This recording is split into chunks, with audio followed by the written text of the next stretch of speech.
Now, the sister of a man killed by a reckless driver who was speeding, drunk and high on drugs, says tougher legal rules could have prevented the tragedy which took her brother's life. Tim Burgess died after the car that he was travelling in, he was a passenger at the time, was struck head-on by a man travelling more than 65 miles per hour on the wrong side of the road.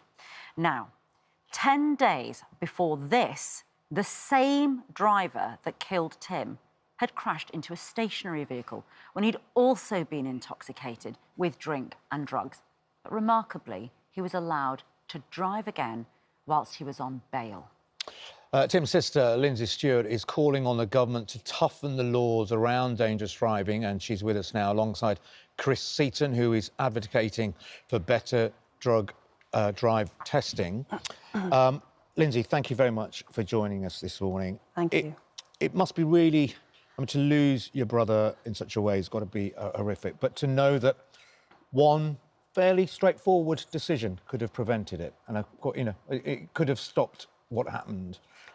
That must be quite hard to accept. Well, when we found out that, excuse me, Tim was killed by a repeat offender, we just felt horrified.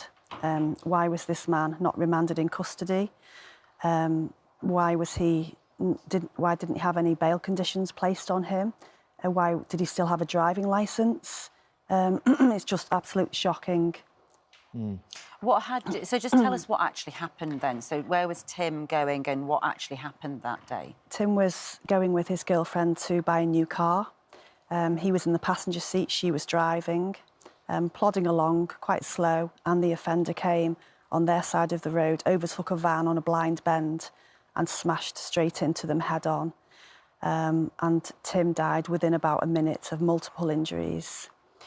So, yeah, Wendy, his girlfriend, had serious injuries, which she's still recovering from. And he was a dad? He was a dad, a 15-year-old daughter who's just doing her GCSEs. She's working really hard to make him proud. Yeah. And so tell us, when were you told about the history of the driver who had killed your brother? I think it was a couple of months later, because the police can't disclose everything to us. And what did they say? They just said that he had had a crash 10 days previously, and our jaws just dropped. Why was he on the road? Tim's death was completely preventable, especially with him having a previous conviction in 2021 of drug driving as well. So you've got a repeat offender here. And you're hearing these stories all the time at the moment in the news of people being bailed after dangerous driving, and really something needs to be done. We're calling and so revoking a licence at that point, if somebody's I mean, it seems like this person had a death wish, either for himself or others, right? He's a totally reckless human being, really, out of control person. So revoking a licence even after one incident, I suspect, might not have stopped this person from getting behind a wheel again. What is the law change that you're looking for? And we'll come to you in a moment, Chris, about how what you do fits into what you want, Linzi. Well, the reason why he was free to get back behind the wheel is because the police have to wait for a blood test result sample to come back from the lab if they're positive for drugs at the side of the road. So drink drive, you can get the breathalyzer test. Yeah. But for drugs, there isn't one roadside. For drugs, they have to wait for the test result to come back from the lab. So they're free to get back behind the wheel while they're waiting for the result of the blood test.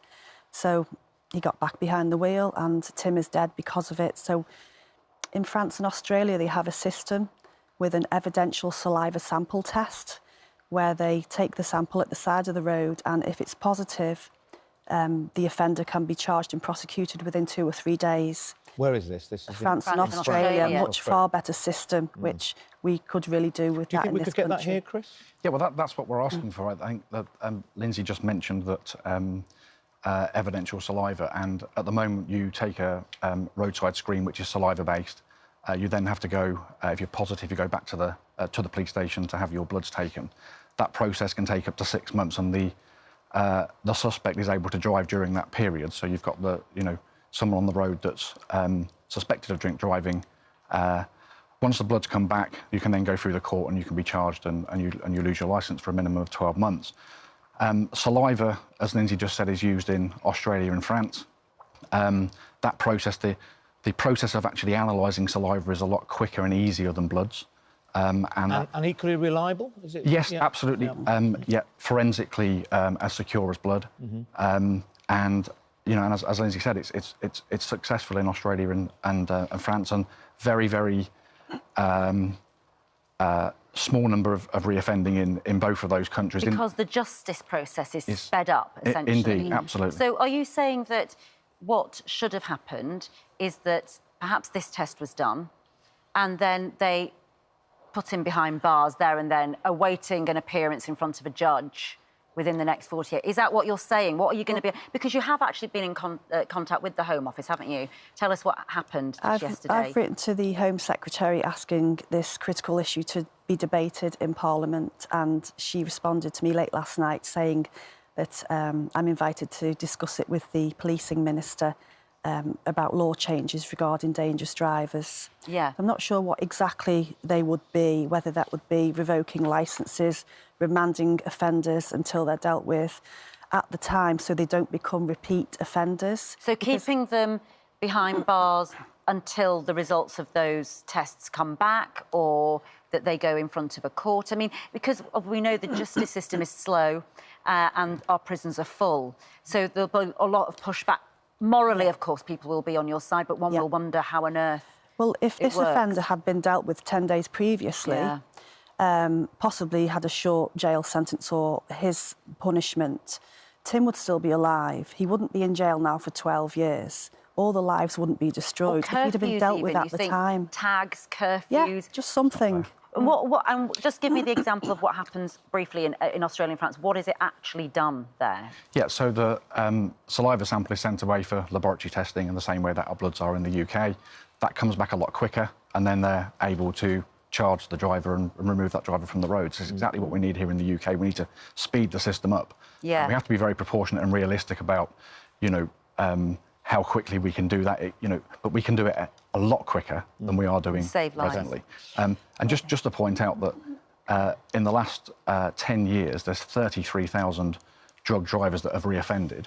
3,500 of those have reoffended 4 or more times, and 54 of those have reoffended 10 or more times. So the deterrent is clearly not there. It's clearly something that people just think they can get away with. Chris, thank you so much. And Lindsay, we say this all the time, but you know, it's so brave of you to come on and talk about this. You must miss Tim incredibly. Terribly. I'm one of 5, very close, large family, and yeah, we all miss him beyond words. Well, look, you're doing him proud, and what you're doing now is in his honour and in his name, and I think it's amazing, and good luck. Yeah, Thank you. Wish his daughter well. Thank you. It's very difficult, but she's got a loving family around her. So. Thank you, she has. Yeah, good. Well, yeah. In a statement, the Department of Transport said there are already strict penalties in place for those who are caught drug driving. We are working closely with policing partners to improve efficiency while ensuring the integrity of results that support prosecutions. Our roads are among the safest in the world, but we are committed to improving road safety. It's not necessarily the penalty, it's the speed of getting there, isn't it, that you're wanting to shorten that time. Now, look, if you've been affected by any of the issues we've been discussing, you can find advice and support at itv.com/helplines.